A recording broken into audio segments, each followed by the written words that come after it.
ଅଛି କୁଆଡ଼େ ଯାଇଛେ ଆସ ଆସ ବସ କୁଆଡ଼େ ଆସିଲ ଯେ ମୋ ବୋଉକୁ ଦେଖି ଆସିଲ କି କିରା ଦେ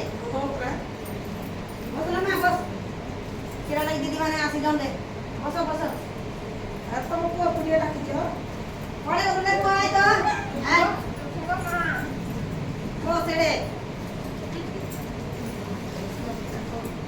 আচ্ছা তুমি তো যা বড়া বসো কি আছে ছিল না নিবা কোন পাই আসলে কিছু বুঝনা কিছু জানবা তোমার টাকা পয়সা হলো তো বসো তুমি শাশুড় কেতে মাস হলো আগে এক সাত মাস হଉଛି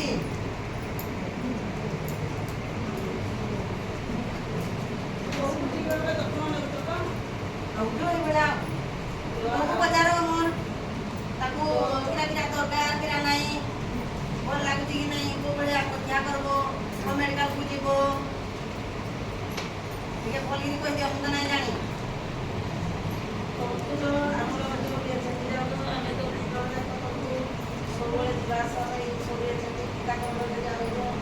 ଯୋଉ ଆଇରନ୍ କ୍ୟାଲସିୟମ ଟାବଲେଟ୍ ଗୁଡ଼ାକ ଖାଇବାରେ କହିକି ତମ ଖାଇକି ସେଟାରେ ଗୋଲ ଗୋଲ ଅଛି ତ କେତେବେଳେ ଖାଉଛ ସେଇ ଠିକ୍ ସମୟରେ ଖାଉଛ ତ ଭୋକ ଲାଗୁଛି ମୁଁ ଏବେ ଏଟା ଡରିବ ନାହିଁ ଆଉ ତୁମେ ବର୍ତ୍ତମାନ ଡାକ୍ତରଖାନାକୁ ଡାକ୍ତରଙ୍କ ପରାମର୍ଶ ପାଇଁ ଯାଇଥିଲ କି ନାହିଁ ରିପୋର୍ଟ ଠିକ୍ ଭାବରେ ରଖିଥିବ ସେଇ କେତେଟା ହସ୍ପିଟାଲ କରିଯିବ ରିପୋର୍ଟ ବି ସବୁ ରିପୋର୍ଟକୁ ନେବ ଆଉ ତୁମେ ବର୍ତ୍ତମାନ ଠିକ୍ ଭାବରେ ତୁମର କପଡ଼ାଲତାକୁ ଠିକ୍ ଭାବରେ ପରିଷ୍କାର କରିକିନା ରଖିଥିବ ଆଉ ଖାଦ୍ୟକୁ ଗୋଟେ ଦିନ ଆଜି କ'ଣ ଖାଇବ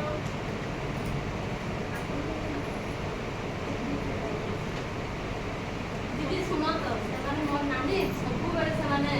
ସବୁବେଳେ ଅଧିକ ବାହାରେ ଚଲାବୁଲା କରନ୍ତି ବେଶୀ ବିଶ୍ରାମ ନିଅନ୍ତି ଏମିତି ହେଲେ କେମିତି ହେବ ତୁମେ ଖାଲି ଓଜନ ରହିବ ନାହିଁ ବର୍ତ୍ତମାନ ଆଉ ପୁରା ସବୁଦିନ ତମ ଘରକୁ ଆସିକିନା କହିକରି ଯାଉଛି ସ୍କୁଲକୁ ଗଲାବେଳେ ବସୁଛି ତମ ଘରେ ଆଇଲା ବେଳେ ବସୁଛି ଦୁନିଆ କାମ କରିବନି ତମେ ଟିକେ ରେଷ୍ଟ ନେବ ବେଳା ଖାଇକିନା ତମ ସ୍ୱାମୀ ପୁରା ପାଖରେ ବସିବ ତାକୁ ପୁରା ଶୀଘ୍ର କହିକିନା ଗଲି ଯେ ଆଉ କିଛି କାମ ତୁମେ ତାକୁ କରିବନି ବୋଲି ଆଉ ତମକୁ କହିକିନା ଗଲା ପରେ ବି ତୁମେ କ'ଣ ତାକୁ ତମେ ତ ନିଜେ ନିଜେ ଦରକାର କଲେ ଟାଇମ୍ରେ ତମେ ନିଜେ ପାଢ଼ିକି ଖାଇପାରିବ ଆଉ ତାକୁ ଖାଲି ୱେଟ୍ କଲେ ହେବ କି ସେଗୁଡ଼ାକ ତୁମେ 7 ମାସର ଦେବ କି ତାକୁ ତ କହିଲେ ବି ମାନୁନି ଆଉ ପାଣି ଆଣି ଇଆଡ଼େ ଭାତ ରୋଷେଇ ସବୁ ମିସ୍ କରୁଥାଏ ଏଟା ମୋର ବୁଢ଼ା ମୋ ଦୁଆଟାକୁ ଏଟା ଠକୁଛି ମଦ ପିଇକିରି ଆସିବ ଆଡ଼ୁ ମୋର ବୋଉକୁ କହିବ ଏଇଟା ଆଣିଦ ବାଢ଼ି ଦେ ତା ଘର ବୋଲିକି କହିଲେ ହେବ ଏଟାକୁ କହିଲେ ବି ନାହିଁ ଶୁଣିବାକୁ ମିଠିଆଟା ତୁମେ ଶୁଣ ଏପଟେ ଦେଖ ଭଲକିରି ବୁଝେଇକିରି ଜଗ ଦିଦି ମଦଟା ବହୁତ ଖରାପ ତୁମେ ପିଇକିନା ଆସ ତୁମର ସ୍କ୍ରିନ୍ରେ ଯେଉଁଟା କଲ ତୁମ ଛୁଆ ଉପରେ ସେଇଟା ପ୍ରଭାବ ପଡ଼ିବ ତୁମ ଛୁଆଟା ମାନେ ଭଲ ଗୋଟେ ମାନେ ହେଇକିନା ମାନେ ଭଲ ମଣିଷ ହେବା ଦରକାର କି ଖରାପ ହେବା ଦରକାର ଭଲ ମଣିଷ ତୁମେ ଚାହିଁବ ଯଦି ତୁମେ ନିଜେ ଠିକ୍ ରହିବ ତୁମର ସ୍ତ୍ରୀକୁ ଭଲ ପରିବେଶରେ ରଖ ଭଲ ବ୍ୟବହାର ଦେବ ଆମର ମାନେ ଟଙ୍କା କି ସେଇଟା ବେଶୀ ବଡ଼ କଥା ନୁହେଁ ଫଳରେ ଆମେ ନିଜ ଶିଶୁକୁ କିନ୍ତୁ ଭଲ ପରିବେଶରେ ରଖିବା ତୁମର ସ୍ତ୍ରୀର ଯତ୍ନ ପୁରା ମୁଖ୍ୟ ନେବ ତ ଶିଶୁଟି ଉପରେ ଆମେ ଖାଇବା ସେ ଯଦି ସୁରକ୍ଷିତରେ ରହିବେ ହଁ ତୁ ସବୁଦିନ ଅଙ୍ଗନବାଡ଼ି ଗଲାବେଳେ ଯେମିତି ପଶୁନି ସବୁଦିନ ଆସିଲା ବେଳେ ଗଲାବେଳେ ପଶିକି ଯିବି ଦେଖିବି ଯେ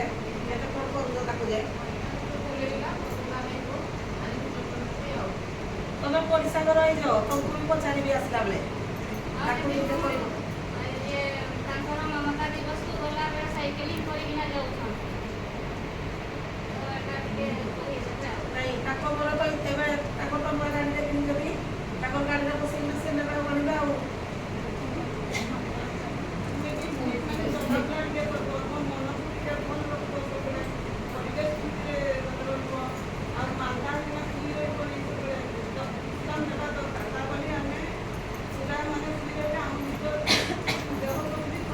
ଦେଖ ଦିଦି କିରା କିରା ଖାଇବ ତ ଟିକେ କହିଦିଅ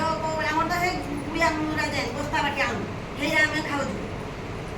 ମୋ ନାତିକି ନାତୁଣୀ ଆସିବ ଯେ ଟିକେ ବହୁତ ସେଇଟା ତାଙ୍କର ତୁମେ ତାକୁ ସବୁବେଳେ ସାହାଯ୍ୟ କର ସବୁବେଳେ ଭଲସେ ରହିବେ ସେଇଟା ସାହାଯ୍ୟ କର କିଛି ଅସୁବିଧା ତାପରେ ଚେକଅପ୍ କରିକି ଆଣିଥିଲେ ଆମର ଦିଦିକୁ ସବୁ ରିପୋର୍ଟ ଦେଖେଇବ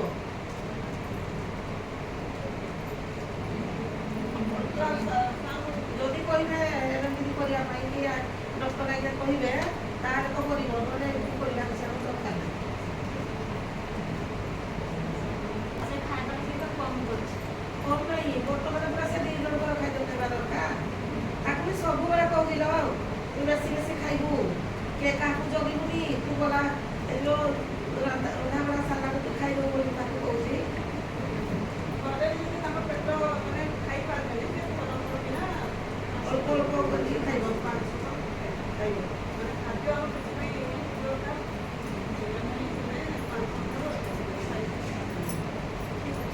ଆଉ ତୁମ ପାଦ ଫୁଲୁଛି ଟିକେ ଫୁଲୁଛି ପାଦ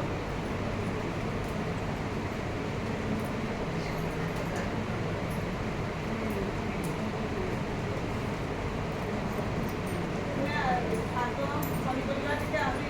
ଖାଇବା ଚେଷ୍ଟା କର ଆଉ ଯଦି ମାନେ ତୁମର ଆଖି କିଛି ମାନେ ଯଦି ଆଖି ଟିକେ ଧଳା ଟିକେ ରଖ ଆମକୁ ସାଙ୍ଗେ ସାଙ୍ଗେ ଜଣାଇବ ଆଶାକୁ ବି ଆମେ ଜଣାଇବା ଯେମିତି ମାନେ ରକ୍ତ ହୀନତା ହେବନି ସେଇପ୍ରତି ବହୁ ତମକୁ ଲାଗିଲା ହଁ ତାର ଯତ୍ନ ସମସ୍ତେ ହେଇକି ନେବ ତାକୁ ଶରୀରଟି ଅଛି କି ସମସ୍ତେ ହେଇକି ତାର ଯତ୍ନ ନେବ ଆଉ ହଉ ତାହେଲେ ଆସୁଛୁ ଆମେ ହଁ ଗୋ ଦିଦି ମାନେ ବୋଲେ ଆସିଲ କହିଲ ସବୁ କଥା ଆମେ ଜାଣିପାରିବୁ ଫୋନ୍ ନମ୍ବର ରଖିକି ମୋର ଆସିବେ କଲ୍ କରିବି ନା